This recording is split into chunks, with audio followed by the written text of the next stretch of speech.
والصلاة والسلام على أشرف الأنبياء والمرسلين سيدنا محمد وعلى آله وصحبه أجمعين.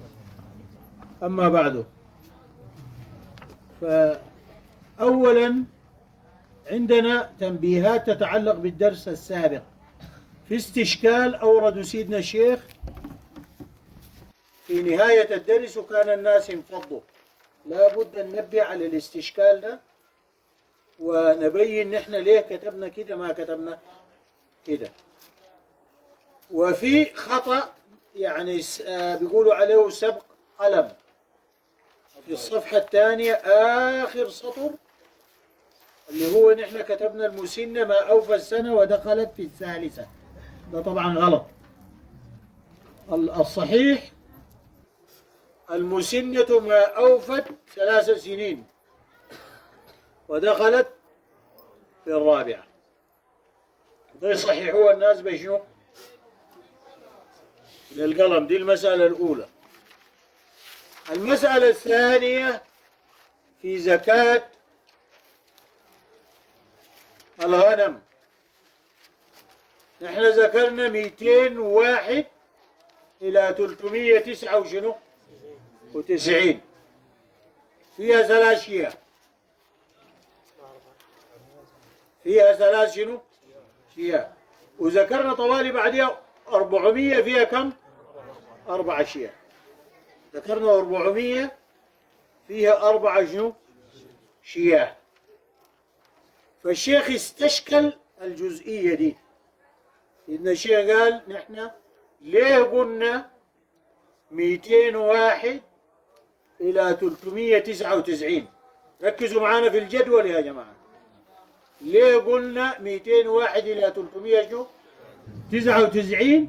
والكلام ده بيتعارض مع قول ابن أبي زيد، قال فإذا بلغت 21 و100 21 و100 ففيها شاتان إلى 200 شاة. إلى 200 شاة دي كلها فيها شنو؟ شاتان. فإذا زادت واحدة يعني صارت 200 شنو؟ وواحد ففيها شنو؟ 3 شياه إلى 300. إلى شنو؟ 300. ما قال 309 وشنو؟ ونحن قلنا 399. الحتة دي فهمتوها؟ الاستشكال بتاع كلام الشيخ مع الكلام اللي كتبناه نحن. الشيخ قال فإذا زادت واحدة ففيها 3 شياه إلى 300 إلى فما زاد ففي كل 100 شاة. يعني فما زاد على 300 ففي كل 100 شنو؟ شاة.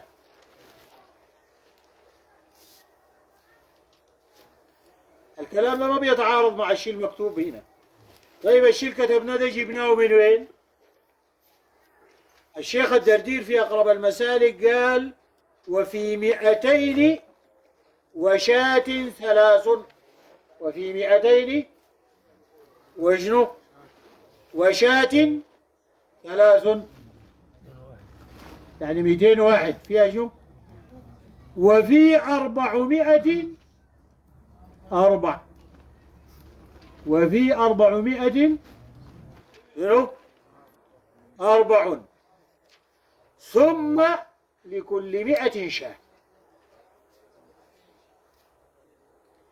معناها 201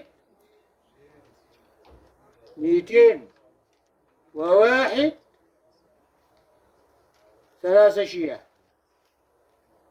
400 4 شنو؟ معناه 399 تكون شنو؟ 3 شياه. ولا ما فهمتوها؟ ده كله وقص. فنحن قدمنا كلام أقرب المسالك على كلام شنو؟ لأنه ده معتمد المذهب. ده معتمد شنو؟ المذهب. أقرب المسالك معتمد المذهب. وما في تعارض بين كلام الرسالة وبين كلامنا هنا، لأنه قال ما زاد على 300 تاني على كل 100 شاة واحدة. فال99 اللي زدناها على 300 دي ما تمت 100.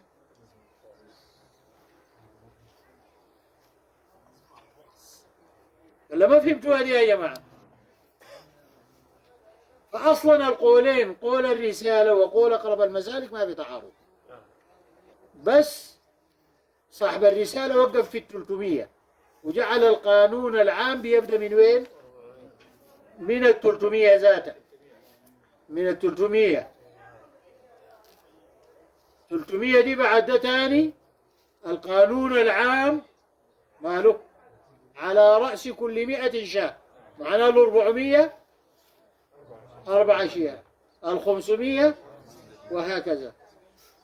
أقرب المسالك قال لا،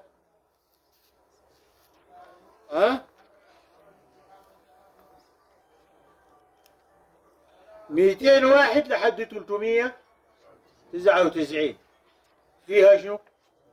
3 أشياء والوقص 198. 400 4 أشياء، ثم على رأس كل 100 شنو؟ شاه زي ما قال، وفي 400 4 ثم لكل 100 شاه. ده كلام صاحب أقرب شنو؟ المسالك. فإذا الاعتراض أصلا يعني هو شبهة اعتراض في نفس الوقت، ليس هو شنو؟ اعتراض. الحتة فهمت؟ لأنه 300 تاني ما بتبقى 4 أشياء إلا إذا تمت 100 تاني بفوق لها. معناه إذا زادت 99 بتكون إلى الآن شنو؟ 3 أشياء.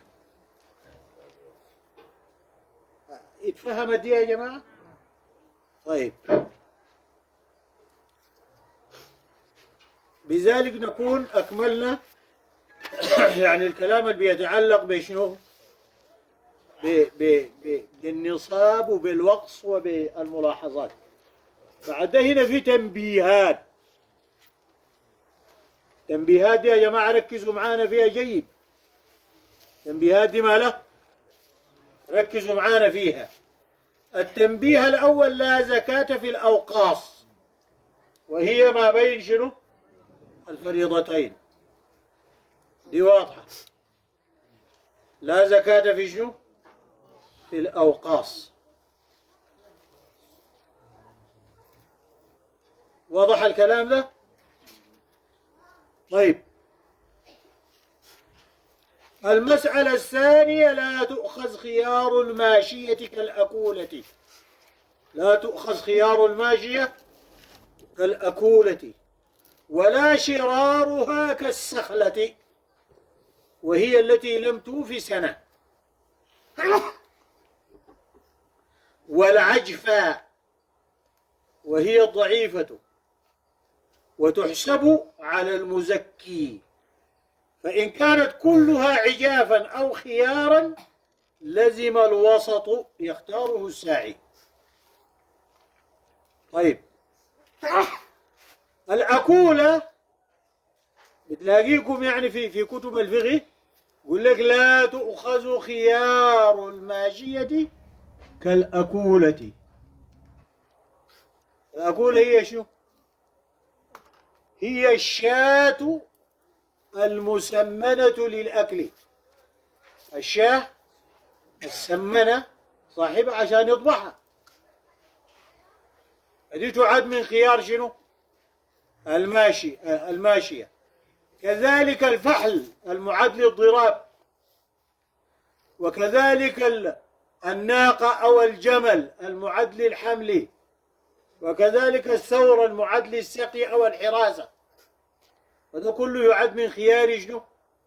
الماشية. كذلك البهيمة الممكن تكون هي أفضل من غير سمنا أو كثيرة اللبن إلى غير ذلك، دي كلها تعد من خيار شنو؟ الماشية. الساعي ما بياخذها، لأنه إذا أخذها بيكون فيها ضرر على شنو؟ على صاحب الماشية. واضح؟ ولا شرارها كالسخلة. السخلة والفصيل والعجل صغير، وبين السخلة هي التي لم توفي سنة، يعني هي أقل من شنو؟ من سنة. والعجفة الضعيفة أو المريضة أو مكسورة القرن وهو يدمي أو بها عيب، فكل الإنسان ماله الساعي لا يأخذه ما دام بيجتنب الشرار ويجتنب الخيار، معناه بيأخذ من شنو؟ من الوسط، يعني الغالب في الماشية. غالب الماشية يعني ليست هي الخيار ولا شنو ولا الشرار. طيب العجفة والأكولة والسخلة إلى غير ذلك دي ما لا يا جماعة تحسب على شنو؟ على المزكي. لما نيجي يحسب ما بقولوا ليه يا أخي دي ما بحسبها، دي هي ذاته ولدوها 200، كانوا يعني ولدوها قبل ما جاء السارعي بلحظة. بتتحسب على شنو؟ على المزكي، حسب عليه يتم بها النصاب أو يرفع بها النصاب من أدنى لشنو؟ لفرض أعلى. الحتة دي اتفهمت يا جماعة؟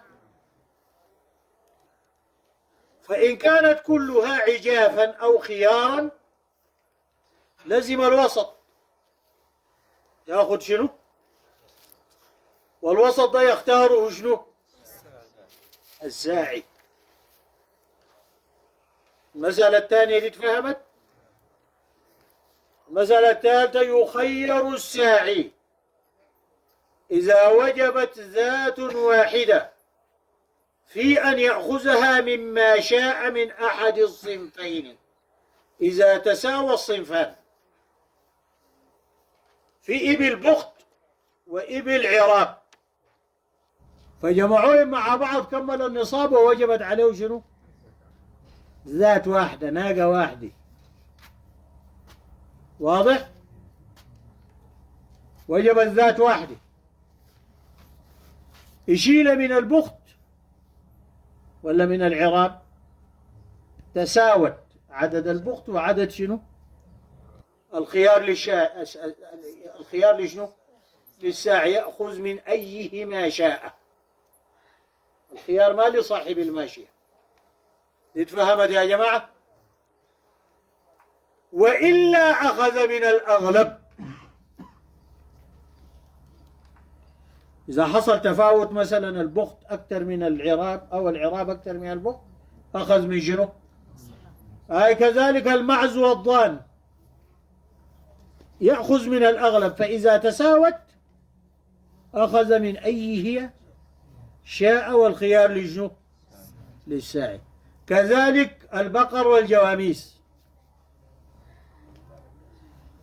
ده هنا إذا وجبت ذات واحدة في شنو؟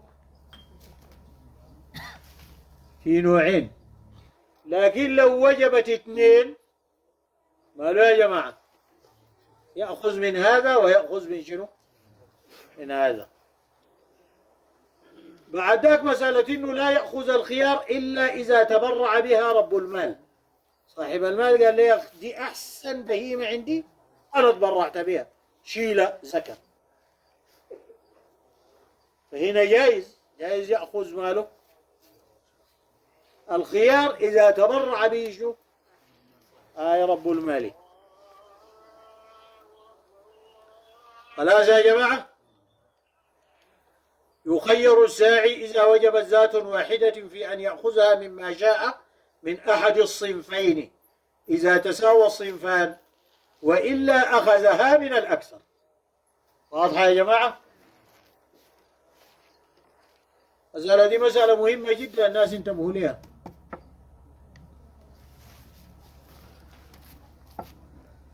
طيب، الرابع الفار من الزكاة بطريق الإبدال تؤخذ منه.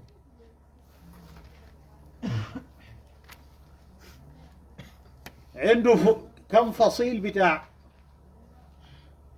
نياب، عدد الفصلان دي بيوصلوا النصاب أو يزيدوا إلى فرض أعلى، فقام عشان يشيلوا منه أدنى قام بدل الصغار مثلا كل 2 بواحدة، فجعل الإبل بتاعته دون شنو؟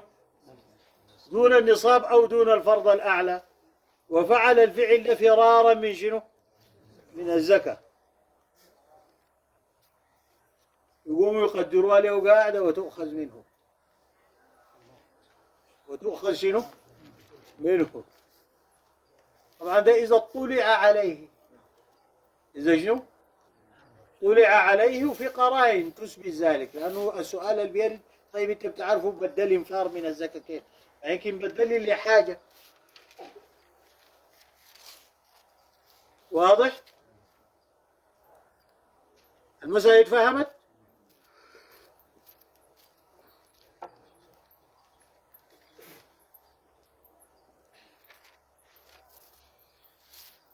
طيب، يبني المزكي على الحول الأصلي في الماشية الراجعة إليه بغير إقالة وهبة وصدقة. يبني المزكي في الماشية الراجعة إليه، باع له بهايم قبل دوران الحول. ركزوا معانا يا جماعة، بهايم بتاعته تام النصاب أو تام فرض أعلى، أو تام فرض شنو؟ أعلى. فقام باع منها جزء، نقصت بسبب شنو؟ البيع. نقصت بسبب شنو؟ البيع.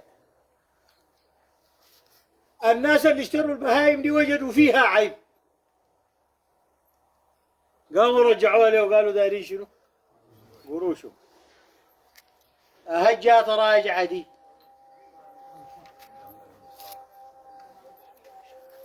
يعاملوها كيف؟ يعاملوها بحول الأول.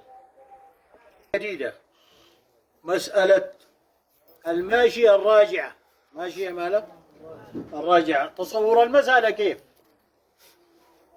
إنه إنسان باع جزء من الماشية، بسبب بيعه للماشية دي يا إما الماشية نقصت عن النصاب أو نقصت عن الفرض الأعلى إلى فرض شنو؟ أدنى. الماشية دي جات راجعة، رجعوها له بعيب. الناس اللي اشتروها وجدوا فيها شنو؟ عيب، ردوها، اللي هو بسموه خيار النقيصة. رجعوا له شنو؟ الماشية دي. الحول بتاع الماشية جات راجعة دي حول الأصول ولا يستأنفوا لها حول من رجوعة؟ الحول بتاعها حول أصوله. فهمتوا؟ طوال بتخش مع الأولى ديك ذاتها، وكأنما البيع لم يكن، كأنما البيع ماله لم يكن، والحول بتاعها يستمر يزكوها مع ديك سوا. استثنوا من ذلك ثلاث مسائل. دي لو رجعت بيستأنفوا لها حول جديد. لو رجعت بيستأنفوا لها حول شنو؟ جديد. الحول بتاعها بيبدأ من يوم رجوعها، ما بتزكى مع دي. ها؟ طيب الأولى شو؟ الراجعة بإقالة. الراجعة بشنو؟ إقالة. الإقالة حل البيع بعد انعقاده. يعني إنسان باع حاجة وبعد ما باع حاجة دي ما نفعت معه وما عنده، ما في عيب ولا في سبب لفساد هذا العقد، عقد البيع، لكن مشى للزول قال له يا أخي البيعة دي قيلني منك. البيعة دي ماله؟ أنا نطيت منها بس قيلني. من حق المشتري يقول له ما بقي لك، ده من حقه. قال لي قلتك، فجاءت راجعة الماشية بشنو؟ بإقالة. دي ما لا يا جماعة؟ ها؟ لا لا ما بتضغط. استأنفوا لها حول جديد. استأنفوا لها حول شنو؟ جديد. فهمتوها دي يا جماعة؟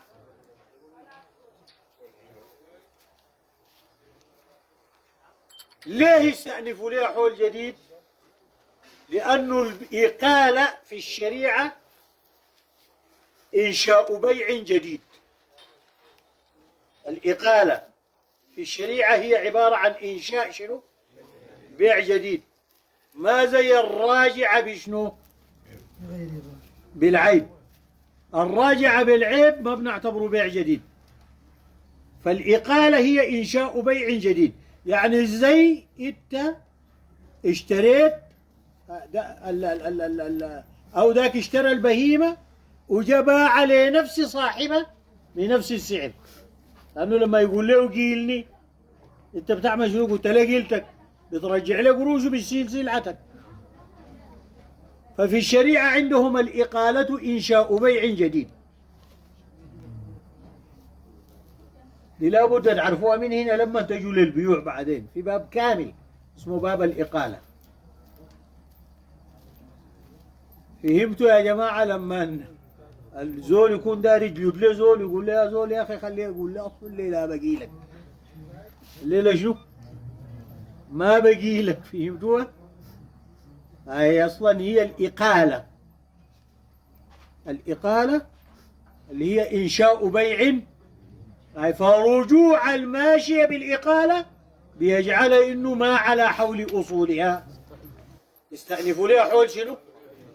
جديد. دي تفهمت ولا ما تفهمت؟ دي المسألة الثانية الأولى. المسألة الثانية الرجوع بهبة أو صدقة. الرجوع بهبة أو شنو؟ أنت الزول ده اشترى منك الماشية ونقصت الماشية من النصاب أو نقصتها من شنو؟ من فرض أعلى. دي تفهمت؟ قام رجع عليك بهبة، قال لي يا أخي البهايم دي أنا وهبت عليك أو تصدقت لك بها. ده إنشاء ملك جديد. ده إنشاء ملك شنو؟ جديد. اتفهمت يا جماعة؟ الإقالة إنشاء بيع جديد، والهبة والصدقة إنشاء ملك شنو؟ يعني بعد ما هذه البهائم خرجت من يدك بالبيع رجعت إليك بالإقالة، ده بيع جديد. واضح؟ هو باع عليك البهائم وانت اشتريتها منه بنفس السعر اللي باع عليك بيه، أول بعتها له وبيه. فهمتوا يا جماعة؟ زي مسألة بيوع الآجال. عندك تاني الهبة، رجوع بالهبة وهب لك أو تصدق. الفرق بين الهبة والصدقة شنو يا جماعة؟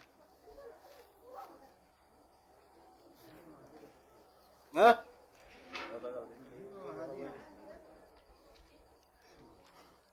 دي هبة ودي صدقة، والاثنين بيتساوم في انه قدم لك حاجة من غير عوض.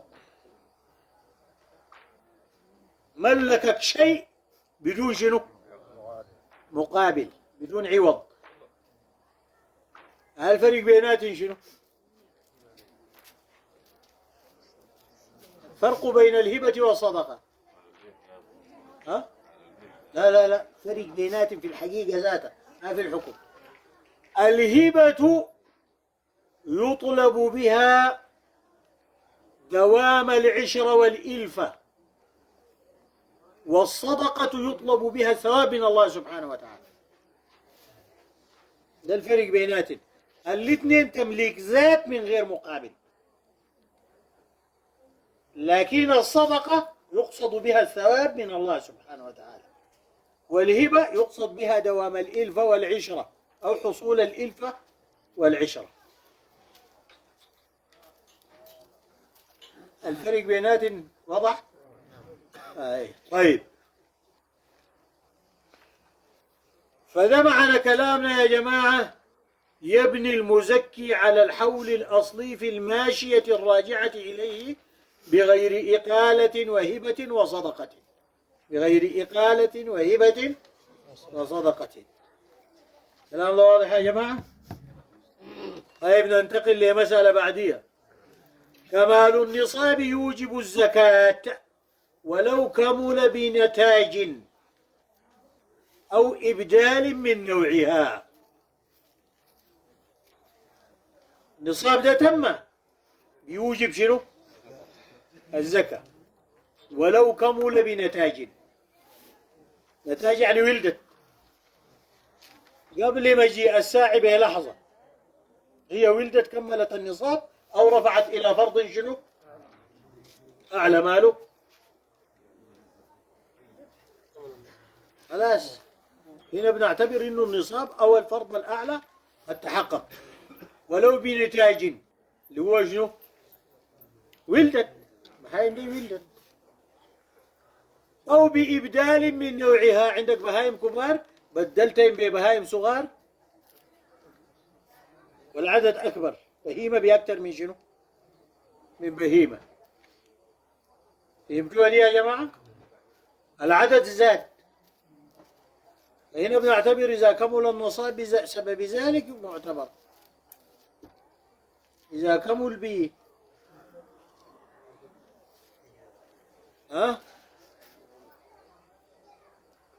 الحول بيبدأ من 200، بيبدأ من يوم تمام النصاب. الحول بيبدأ من يوم تمام شنو؟ النصاب، إلا في النتاج. في النتاج الحول بيبدأ من شنو؟ حول الفصول، حول الأصول. ودي ابن عاشر ما ذكر، الناس القروا ابن عاشر لأنه بنقدر الفصلان والعجاجيل والسخلان مالو يا جماعة ثامنة في أصولها. خلاص المسألة السادسة دي وضحت. سادسة كمال النصاب يوجب الزكاة ولو كمل بنتاج أو إبدال من نوعها. دي واضحة؟ طيب الفائدة من النعم ما تجدد بهبة أو صدقة أو شراء تضم للنصاب وحولها من يوم تمام النصاب بها. إذا عندك بهايم ما تم نصاب اشتريت عليها بهايم كملت بها نصاب، أو جاتك بهايم راجعة بصدقة، أو جاتك بهايم راجعة بشنو؟ بهبة، بالضمة بتكمل بها النصاب لكن ما بتزكيها لحد ما يدور عليها حول كامل. فابتداء الحول من تمام النصاب بها، يعني بالهبة أو الصدقة أو شنو؟ أو الشراء. المسألة دي تفهمت يا جماعة؟ طيب مجيء الساعي، مجيء شنو؟ الساعي شرط وجوب وصحة معا. يعني إذا موجود ساعي حاكم مقرر سعاء عشان يأخذ الزكاة وانت قمت طلعت الزكاة قبل مجيء الساعي، الزكاة ماله؟ ما صحيحة. الزكاة ماله؟ ما صحيحة، لأنه شرط صحة. وقبل مجيء الساعي إذا موجود ساعي ماله يا جماعة؟ لا تجب الزكاة قبل مجيء الساعي عند وجوده، لكن في حالة عدم الساعي بعدين بتخرج الزكاة بدوران الحول، ما بتخرج الزكاة بمجيء شنو؟ طيب مجيء الساعي حكمه شنو يا جماعة؟ شرط في الوجوب وشرط في الصحة، معناه لا تجب الزكاة إلا بمجيئه ولا تصح إذا أخرجها أي قبل مجيئه، لكن عند وجود الساعي. في حالة فقد الساعي ما موجود ساعي أنت بتطلع الزكاة ماله؟ بدوران الحول. معناه يا جماعة مسألة الزكاة فيها جانب من الأحكام السلطانية والسياسة الشرعية، فيها جانب من شنو؟ في بعض الناس بيقول لك يا أخي الشريعة دي ما وضعت نظم سياسية ولا نظم كده ولا لا موجودة، بس انت ما قريتها.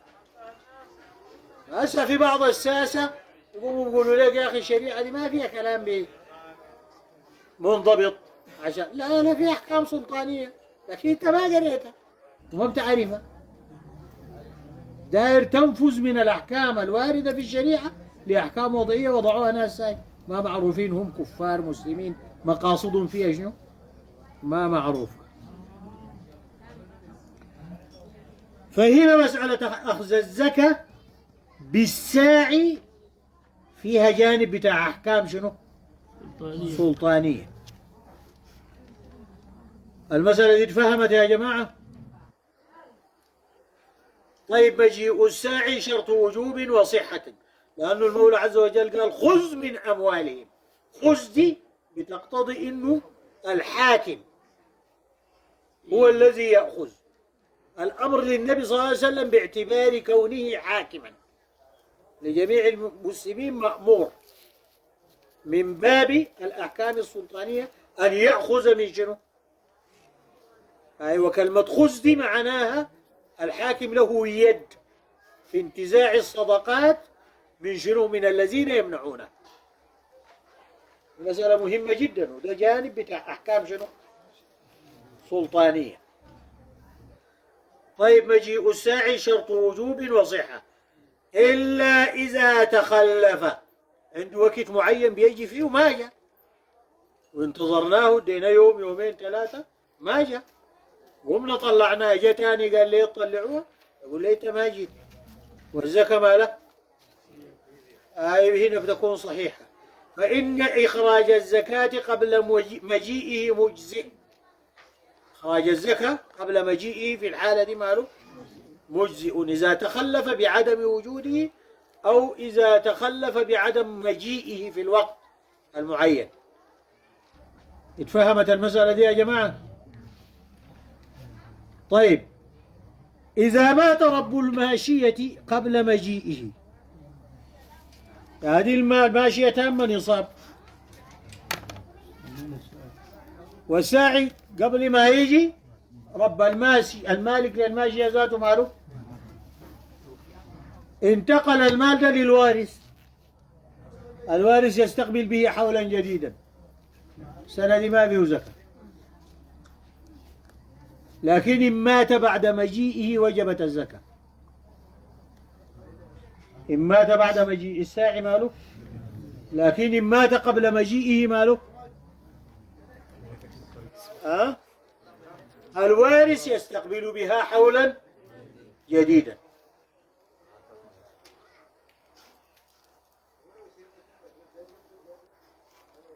إذا لم يكن نصاب من ماله الخاص،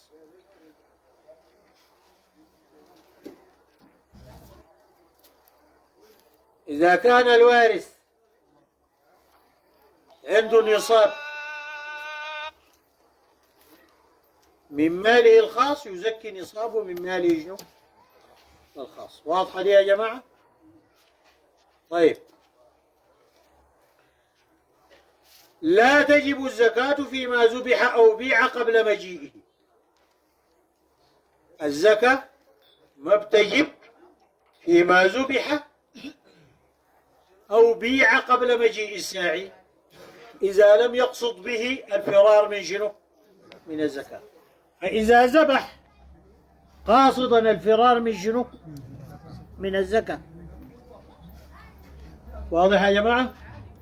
إذا ذبح قبل مجيء الساعي أو باع جزء من الماشية قبل مجيء الساعي وقاصد شنو؟ الفرار من الزكاة، عومل بنقيض قصده، تؤخذ منه.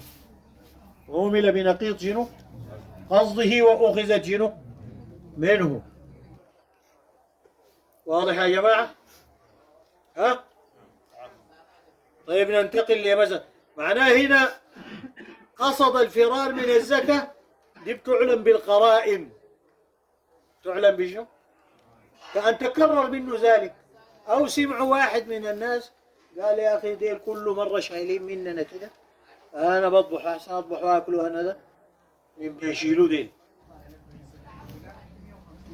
يعامل بشو؟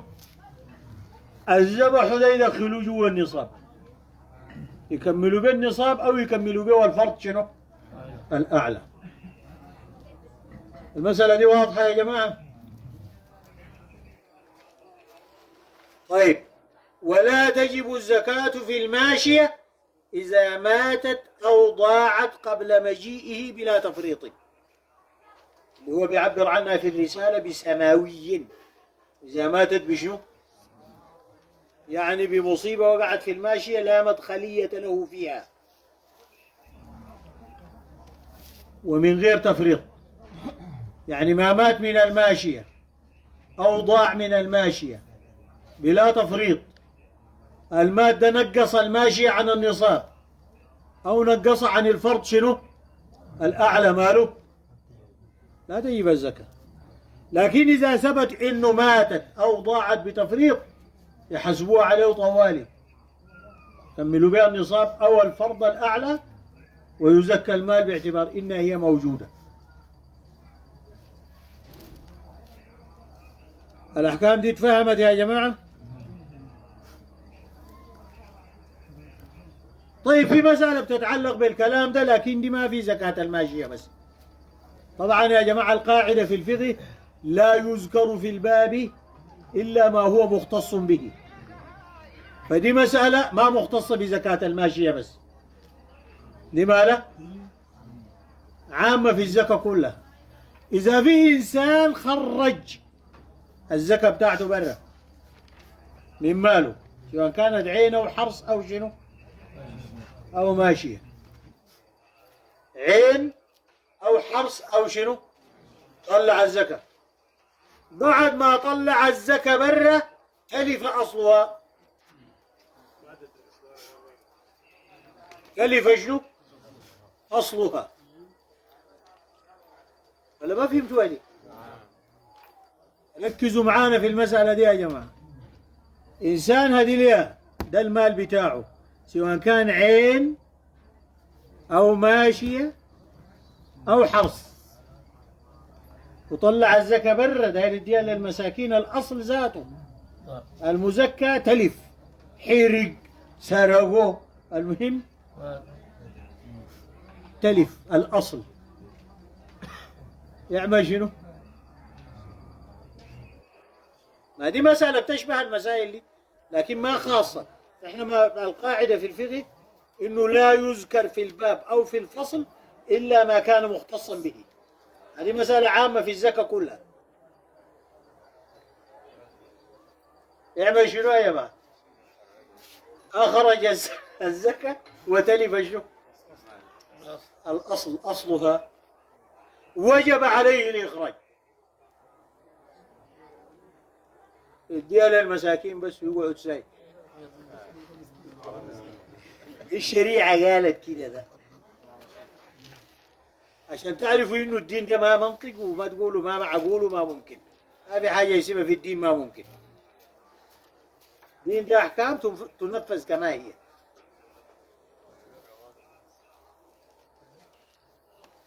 هو أدوم أقول لها أكرر. طيب، قال ولا تجب في المتولدة من النعم والوحش. دي مسألة ثانية. دي المسألة شو؟ العاشرة والمسألة الأخيرة. لا تجب الزكاة في المتولدة من النعم والوحش كأن ضربت فحول الظباء إناث الغنم، أو العكس، ضربت فحول الغنم إناث شنو؟ الظباء، فما تولد من ذلك فلا تجب فيه شنو؟ الزكاة.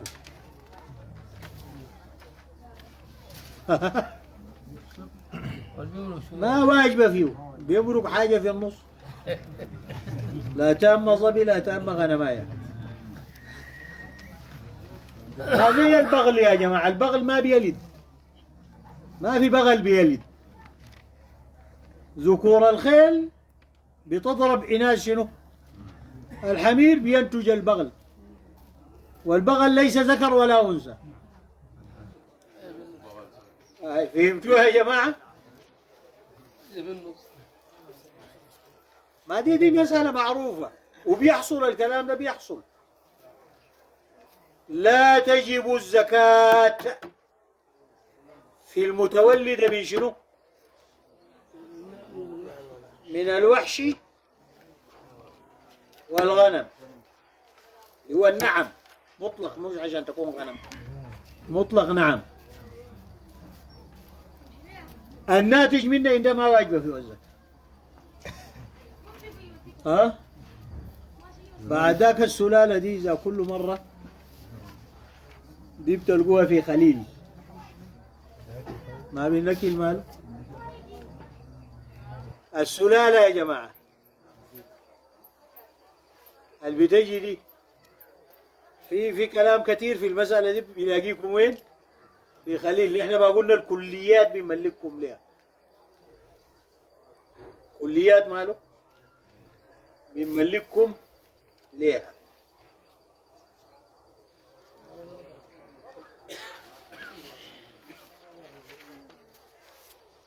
طيب، هي 10 مسائل.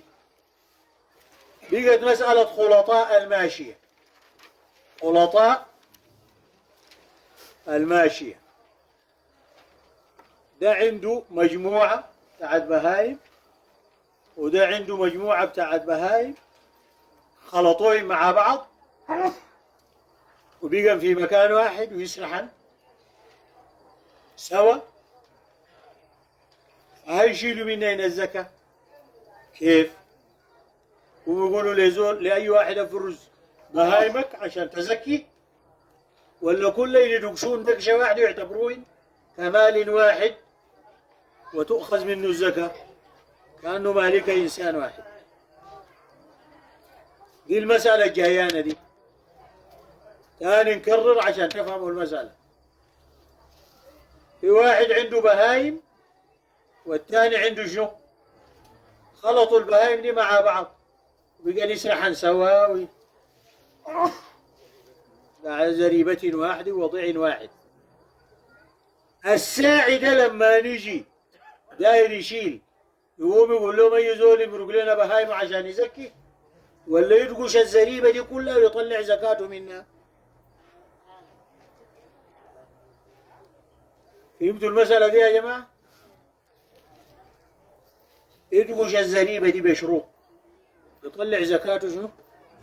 من خلطاء الماشية 2 فأكثر يعتبروه كمالك شنو؟ بشروط. وبقوم ده بيدخل الساعي بياخذ منه ما وجبت فيه الزكاة من الجميع. بعد ذاك يترادان بالقيمة. يترادان بشنو؟ ما البهايم الشالة دي ما معروفة من حق الزيد ولا من حق العبيد. بعد ذاك بيقول والله أنا شالة مني، أنا ده شال مني بهيمتين، أنت شال منك بهيمة واحدة، والزكاة أخذوها من المال كله، يقوموا بيترادان بشنو؟ بالقيمة. يقول له خلاص يا أخي أنت واجب عليك في قيمة البهيمة دي كده، وأنا واجب علي كده بحسب نسبة البهائم اللي هنا واللي هنا.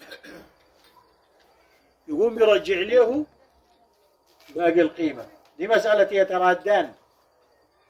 فهمتوها دي يا جماعة؟ يعني بتحصل بيناتهم تسوية.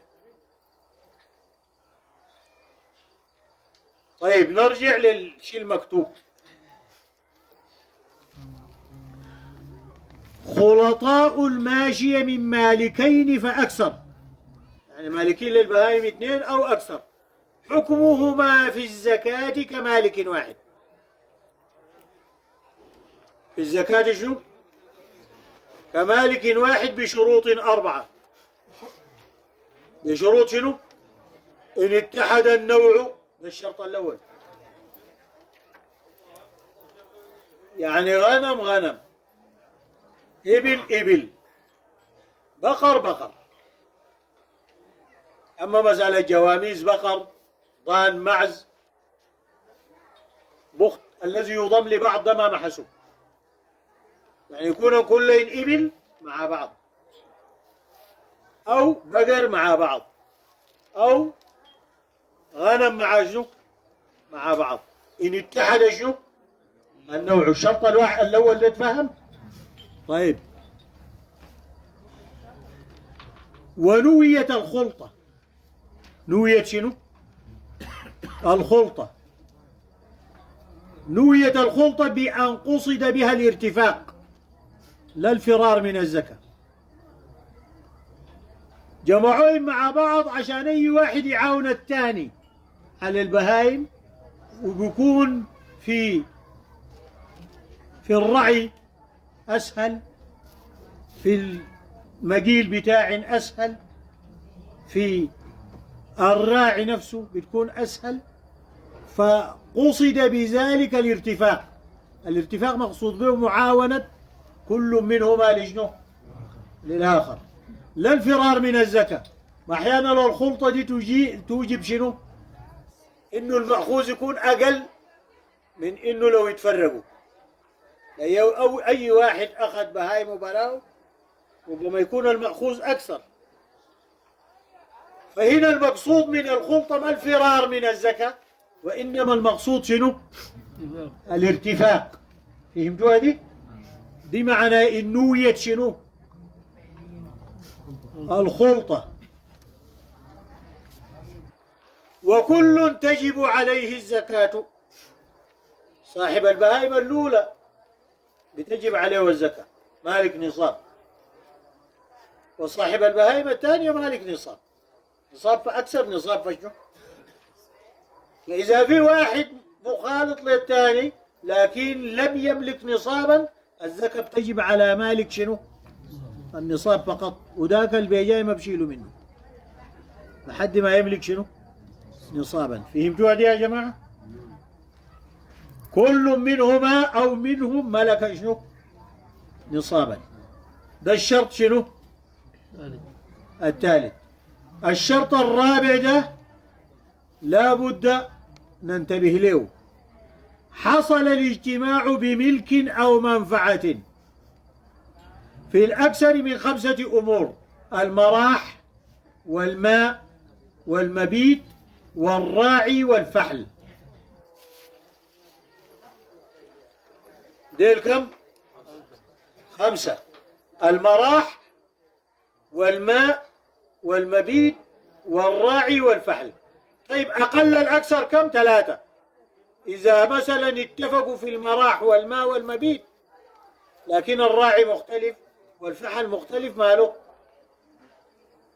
تؤخذ منهم يجعلوا كمالكين. لكن لو مثلا حصل الاجتماع في 2 بس، مثلا المراح والماء، لكن المبيت والراعي والفحل ماله اختلفوا فيه، لا يعتبروا كمالك شنو؟ واحد. ما بنعتبرهم كمالك شنو؟ واحد.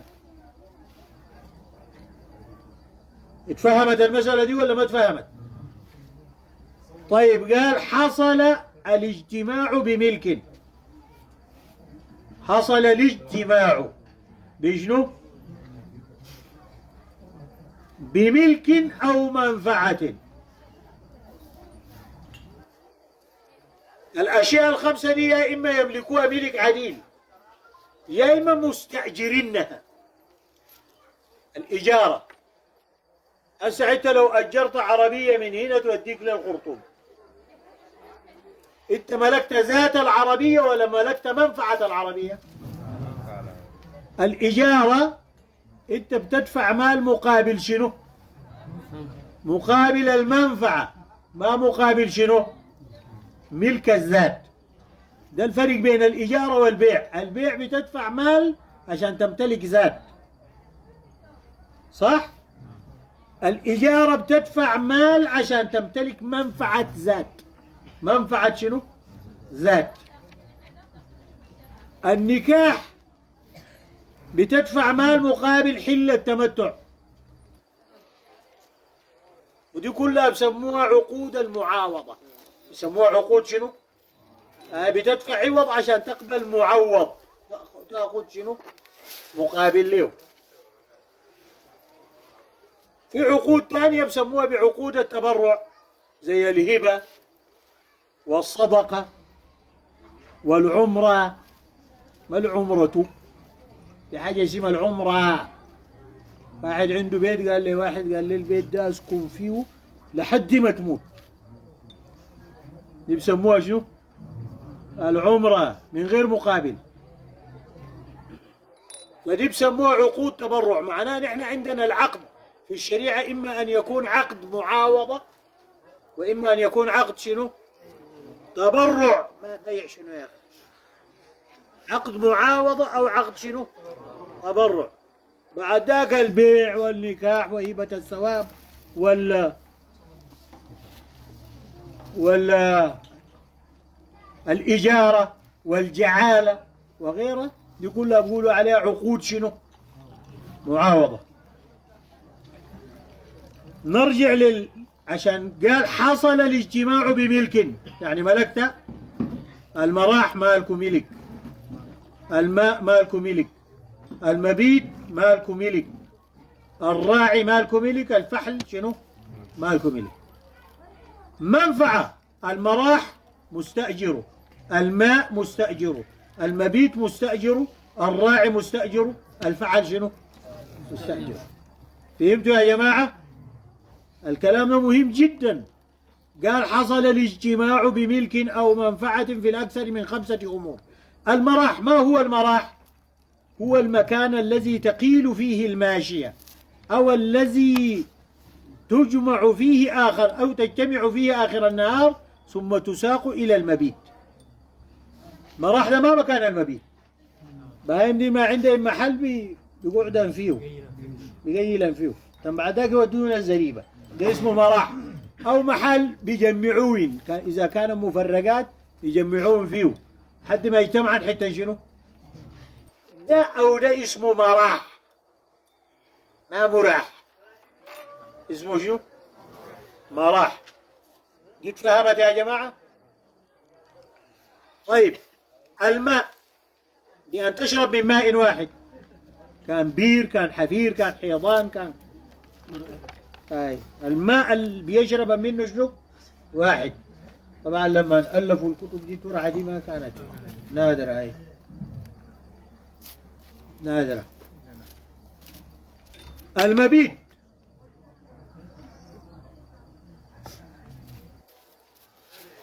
بأن تبيت في مكان واحد، زريبتنا اللي بيبيتا فيها دي مالها واحدة. الراعي كان واحد ولا متعدد؟ المتعدد ذاته حكم شنو؟ الواحد، لكن بشرط انه المستأجرين او المالكين للراعي الاثنين. الراعي مفرد او شنو؟ بهاي ممكن تحتاج لاكثر من شنو؟ هل انتفاع بالراعي ده اما بالملك او شنو؟ يا اما يكونوا مالكينه الاثنين او مستأجرينه شنو؟ الاثنين، او واحد مالك ومستأجر في وقت واحد. ما ينيبه من الراعي ده ماله بسبب الملك، وما ينيب الثاني ذاك يأجره. قال للثاني ذاك حقك انا ماله تدفعه لي.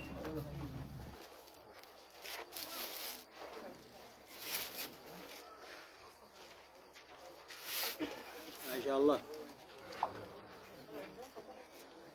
خشوا يا جماعة، خشوا سريع سريع. واحدا أو متعددا يرعى في الجميع بإذن أصحاب الماشية. فهمتوا هذه يا جماعة؟ طيب الفحل يضرب في الجميع برضو وإن تعدد. مش يقول فحلي ده بس يضرب في بهايمي، ما يضرب في بهايم شنو؟ لا، ما دام انتو حصلت الخلطة لا بد في شرط اتحاد الفحل أن يضرب في شنو؟ في الجميع، يكون ما في استثناء. هنا اجتماع الأكثر من شنو؟ من الخمسة ديل بملك أو منفعة. فإذا اجتمع 3 من الخمسة خلاص بعد ده بنعتبر خلطاء الماشية كمالك شنو؟ واحد. 4 من 5 نعتبرهم كمالك شنو؟ لكن 2 من 5 أو 1 من 5 ما بنعتبرهم كمالك شنو؟ واحد. فهمتوا الخمسة يعني شو؟ اللي هم المراح والماء والمبيت والراعي والفحل. طيب يا جماعة، الخلطة أحيانا توجب التخفيف على الخلطاء. توجب التخفيف على شنو؟ ثلاثة شركاء من شنو؟ من أصحاب الماشية، كل واحد من الثلاثة عنده 40 شاة. ثلاثة كل واحد عنده شنو؟ 40 شاة. المجموع كم؟ 120 شاة. بتجب على الثلاثة شاة واحدة. بتجب على الثلاثة شو؟ في حالة الخلطة. ليه؟ لأنه نحن قلنا من 40 إلى 120 شاة شنو؟ 121 فأكثر شنو؟ شاتان. لكن لو كانوا مفرقين كل واحد عليه شنو؟ فإذا الخلطة هنا أوجبت شنو؟ تخفيف. أوجبت التخفيف. اتفهمت المسألة دي يا جماعة؟ ها؟ ما شاء الله. ليش ما تحدوني؟ ما قال تحدوني الفطور. أي شيء ماشي. ركز معي أنا، ما تركز معي. طيب يا جماعة، أحيانا الخلطة توجب شنو يا جماعة؟ التثقيل. الأولى ديك مثال للتخفيف. أحيانا الخلطة توجب شنو؟ التثقيل. كاثنين مالكين لكل واحد منهما 101 من شنو؟ من الغنم. اثنين، أي واحد عنده 101 من شنو؟ من الغنم. المجموع كم؟ 202. فعليهما ثلاثة شنو؟ ثلاثة أشياء. طيب نحن قلنا من 40 إلى 120 شاة، ومن 120 إلى شنو؟ إلى 200 شاتان. 201 ثلاثة شنو؟ شياه. طيب هنا مجموع الاثنين، أي واحد عنده 101 كم؟ 202. لو كانوا مفرقين أي واحد بيطلع شاة واحدة. هنا حيطلعوا شو؟ ثلاثة. فهنا الخلطة أوجبت شنو؟ التثقيل. فهمتوها دي يا جماعة؟ الأمثلة دي وضحت؟ أحيانا الخلطة توجب تغير السن. توجب تغير شنو؟ السن.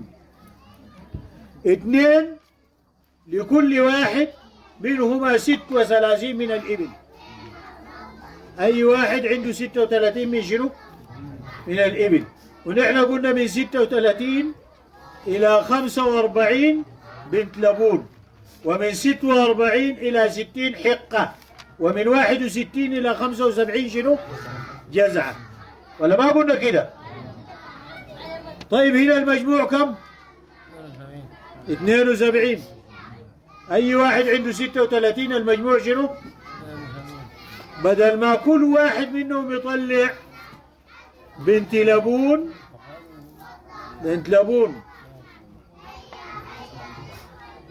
صح؟ بدل كل واحد يطلع بنت لبون بيقوا بيطلعوا شنو؟ جزعة. الاثنين بيطلعوا شنو؟ جزعة. بعد الجزعة دي من جهة القيمة تساوي الاثنين بنت لبون، ولا تكون أكثر ولا أقل؟ دي نحن بتختلف اختلاف شنو؟ الأزمان والأسواق. فهنا دي أوجبت شنو؟ تغيير السن. وده ما يتعلق بجانب الخلطة في زكاة الماشية، والله سبحانه وتعالى أعلم. بذلك نكون نحن فرغنا من زكاة شنو؟ الماشية.